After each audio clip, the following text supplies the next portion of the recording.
नमस्कार साथियों, गुरुदीप क्लासेज के डिजिटल प्लेटफॉर्म पर आप सभी का स्वागत है। साथियों, आज है 3 जनवरी 2026। साथियों, आज इस क्लास में अपन पढ़ेंगे सूजस पर आधारित करंट अफेयर्स। साथियों, 2025 के आपने एग्जाम देखे होंगे, ज्यादातर करंट अफेयर्स सूजस से पूछा गया था। तो साथियों, 2026 में हमने एक नई मुहिम शुरू की है। साथियों, डेली अपनी क्लास है, सुबह 7 बजे आती है और जो पूर्णतः सूजस पर आधारित रहती है। अब साथियों, बढ़ते हैं आज के प्रश्नों की तरफ। इसका राइट आंसर बताइए साथियों। कोटा हाड़ौती ट्रेवल मार्ट 2026 का शुभारंभ किस स्थान पर किया गया? साथियों, ये 3 दिवसीय ट्रेवल मार्ट है, इसका शुभारंभ हो चुका है और इसका शुभारंभ किया गया साथियों संबल रिवर फ्रंट के शौर्य घाट से। साथियों, इसका शुभारंभ हो चुका है, ये आप देख सकते हैं साथियों। ये है साथियों कोटा हाड़ौती ट्रेवल मार्ट है साथियों, इसका शुभारंभ हो चुका है। देखते हैं आगे पूरी जानकारी। और साथियों, इसका आयोजन है 2 से 4 फरवरी 2026 तक होगा, यानी 3 दिवसीय यह ट्रेवल मार्ट है जो कोटा में आयोजित हो रही है। शुभारंभ स्थल है साथियों संबल रिवर फ्रंट कोटा। साथियों, इसका उद्देश्य क्या है? हाड़ौती क्षेत्र की पर्यटन क्षमता का वैश्विक प्रसार करना साथियों, यानी पर्यटन की क्षमता है उसको बढ़ाना है और कोटा हाड़ौती को अंतर्राष्ट्रीय पर्यटन मानचित्र पर स्थापित करना है साथियों। ठीक है। और साथियों, इसका महत्व क्या है?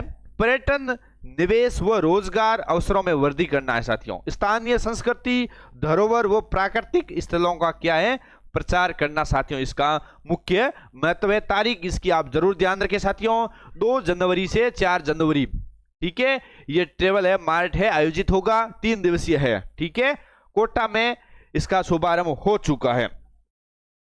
राजस्थान युवा एवं खेल महोत्सव 2026 के संबंध में निम्नलिखित में से कौन सा विकल्प असत्य है? बताइए साथियों, इसका राइट आंसर क्या हो जाएगा? महोत्सव का नाम है साथियों राजस्थान युवा एवं खेल महोत्सव। इस महोत्सव का राज्य स्तरीय समारोह जयपुर के सवाई मानसिंह स्टेडियम में आयोजित होगा। बिल्कुल साथियों, पहला कथन सही है। साथियों, आजकल ऐसे प्रश्न पूछे जाते हैं, कथन वाले हैं, सत्य असत्य है। ठीक है। महोत्सव के दौरान युवाओं के लिए कैरियर काउंसिल और रोजगार मार्गदर्शन जैसी गतिविधियां आयोजित की जाएगी। यह समारोह 7 से साथियों 12 जनवरी तक आयोजित होगा साथियों। ठीक है। राज्य स्तरीय प्रतियोगिताओं में प्रथम स्थान प्राप्त करने वालों को 1 लाख रुपए का पुरस्कार दिया जाएगा। यह साथियों कथन गलत है साथियों। राज्य स्तरीय जो प्रतियोगिता होगी साथियों, उसमें जो प्रथम स्थान पर आएंगे उसको भाई 50,000 का पुरस्कार दिया जाएगा साथियों, और जो द्वितीय स्थान पर आएंगे उनको 25,000, और जो तृतीय स्थान पर आएंगे साथियों उसको 10,000 रुपए दिए जाएंगे। ठीक है साथियों। कार्यक्रम का क्या नाम है साथियों? कार्यक्रम का नाम है राजस्थान युवा एवं खेल महोत्सव। वेरी वेरी इंपॉर्टेंट है साथियों, जरूर ध्यान रख लेना। जो सूजस में साथियों न्यूज वगैरह आ जाती हैं, छप जाता है, उसको भी आपको दिमाग में सेट कर लेना साथियों, और आगामी सभी परीक्षाओं की दृष्टि से बहुत ही महत्वपूर्ण है। ये साथियों आप देख सकते हैं सूजस में आया हुआ है राजस्थान युवा एवं खेल महोत्सव 2026, 7 से 12 जनवरी तक भव्य आयोजन होगा साथियों। स्थान सवाई मानसिंह स्टेडियम में जयपुर है। उद्देश्य क्या है साथियों? उद्देश्य आप जरूर ध्यान रखें, विकसित भारत विकसित राजस्थान की संकल्पना को साकार करने के लिए युवाओं की सक्रिय भागीदारी सुनिश्चित करना है साथियों। और साहसिक खेल गतिविधियां इसमें होगी। क्या होगी भाई? साहसिक खेल गतिविधियां होगी और सांस्कृतिक कार्यक्रम होंगे। पुलिस और एमजीडी बैंड वादन होगा, स्टार्टअप आइडिया थॉन जैसे आयोजन होंगे भाई।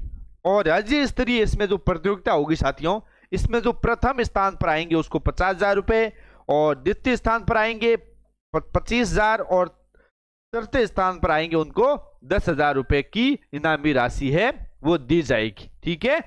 बढ़ते हैं भाई आगे। राजस्थान सरकार की मुख्यमंत्री कन्यादान योजना के बारे में असत्य कथन बताना है साथियों। साथियों ये योजना अभी सुजस में आई हुई है साथियों, चर्चा में है। और सुजस में जो योजना चर्चा में रहती है वो परीक्षा की दृष्टि से बहुत ही महत्वपूर्ण होती है साथियों। तो भाई इसके बारे में असत्य कथन बताना है। योजना का लाभ लेने के लिए कन्या की आयु 18 वर्ष से अधिक होनी चाहिए। बिल्कुल साथियों, पहला कथन सही है। एक परिवार की अधिकतम 4 कन्याओं को ये लाभ दे हैं, ये साथियों गलत कथन है साथियों। एक परिवार की अधिकतम 2 कन्याओं को ये भाई विवाह पर लाभ दिया जाता है।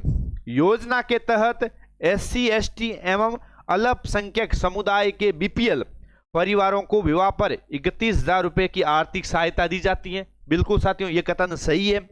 यदि बेटी 10वीं पास है तो 10,000 रुपए, और यदि स्नातक है तो 20,000 रुपए की अतिरिक्त प्रोत्साहन राशि मिलती है साथियों। और अधिकतम साथियों इसमें 51,000 रुपए की राशि मिलती है और न्यूनतम है 21,000 रुपए इसमें दिए जाते हैं। ठीक है, अब इसकी साथियों पूरी जानकारी देख लेते हैं साथियों। वेरी वेरी इंपॉर्टेंट है मुख्यमंत्री कन्यादान योजना। ठीक है, काफी बार परीक्षाओं में पूछी जा चुकी है। तो मुख्यमंत्री कन्यादान योजना शुरू कब हुई थी साथियों? 1997-98 में सबसे पहले इसकी शुरुआत की गई थी। आर्थिक दृष्टि से कमजोर विधवा महिलाओं की पुत्रियों के विवाह अनुदान के रूप में इसकी शुरुआत हुई थी।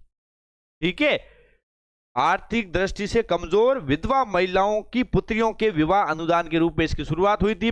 फिर क्या हुआ था? 2005 में अनुसूचित जाति के BPL परिवार की पुत्री के विवाह हेतु अनुदान योजना, जिसको कहते हैं साथियों सहयोग योजना है, प्रारंभ की गई थी। साथियों सुजस में इसमें अनुसूचित जाति के साथ में ST भी लिखा हुआ है, वो साथियों गलत है। मैंने जो ऑफिशियल डाटा से फिर मिलान किया है, जो सामाजिक न्याय व अधिकारिता विभाग की जो ऑफिशियल साइट है वहां जाकर के पता किया, वहां पर गलत छप गया था। 2005 में SC के लिए साथियों जो BPL परिवारों की पुत्रियां हैं उनके लिए यह योजना शुरू की गई थी, जिसको कहते हैं सहयोग योजना।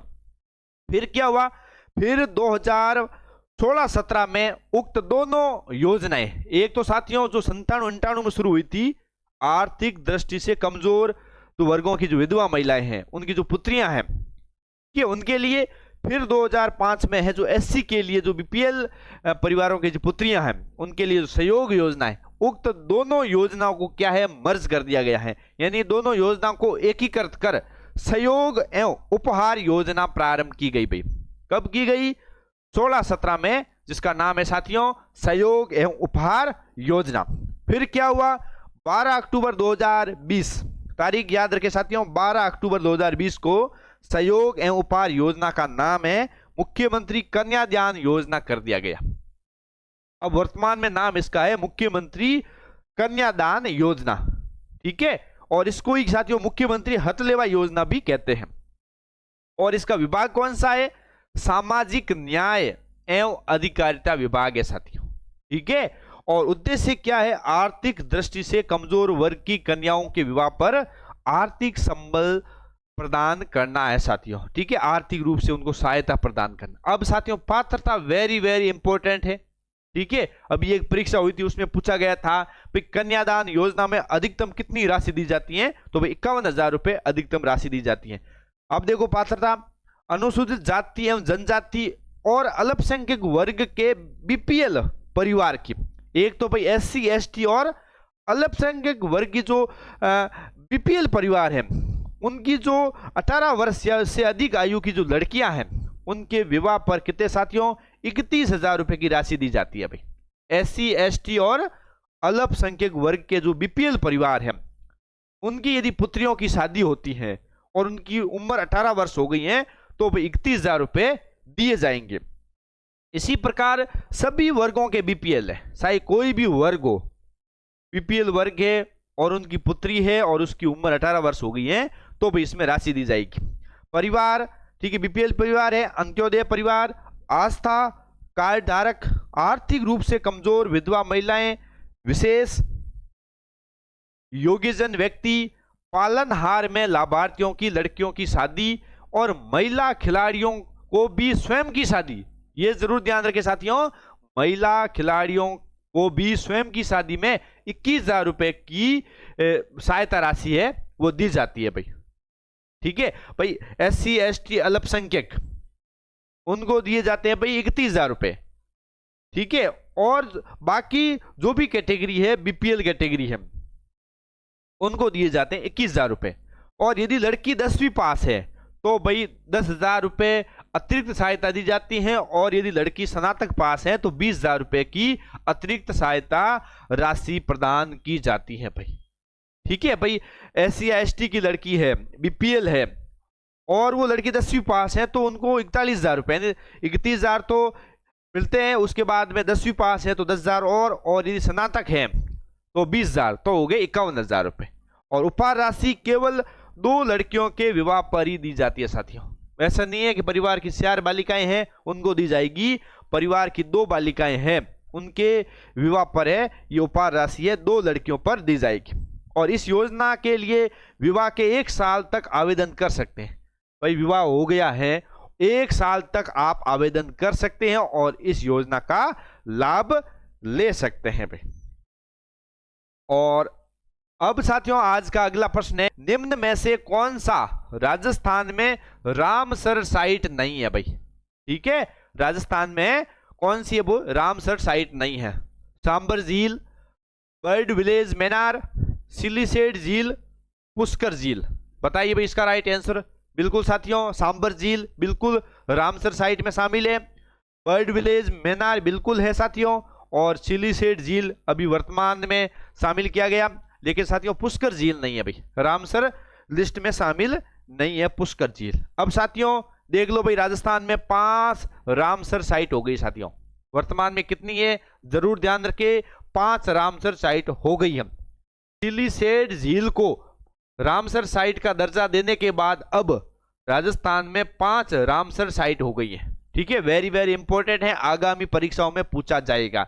ठीक है, सबसे पहले साथियों रामसर साइट का दर्जा दिया गया था केवलादेव घना पक्षी विहार को। कब दिया गया था? 1 अक्टूबर 1981 को। उसके बाद में सांबर झील को कब दिया गया था? 23 मार्च 1990 को। फिर मैनार उदयपुर इनको दिया गया था 4 जून 2025। ये अभी हाल ही में इनको दर्जा दिया गया रामसर साइट का साथियों। मैनार उदयपुर 4 जून 2025 और खिचन फलोदी 4 जून 2025, दोनों की तारीख आप जरूर ध्यान रखें। और सिलिसेट झील है 12 दिसंबर 2025 को। देश भी 95वीं रामसर साइट बन चुकी है साथियों। कौन सी? सिलिसेट झील। वेरी वेरी इंपॉर्टेंट है साथियों, आगामी सभी परीक्षाओं के लिए महत्वपूर्ण है। ठीक है, और ये क्वेश्चन साथियों बार बार पूछा जाएगा। बढ़ते हैं भाई आगे। और साथियों आज का प्रश्न आपके लिए है, इसका कमेंट बॉक्स में आपको उत्तर बताना है। जनवरी 2025 तक के अनुसार राजस्थान के मुख्य न्यायाधीश कौन है भाई? आपको बताना है कि वर्तमान में राजस्थान के मुख्य न्यायाधीश कौन है और राजस्थान के सबसे पहले मुख्य न्यायाधीश कौन बने थे।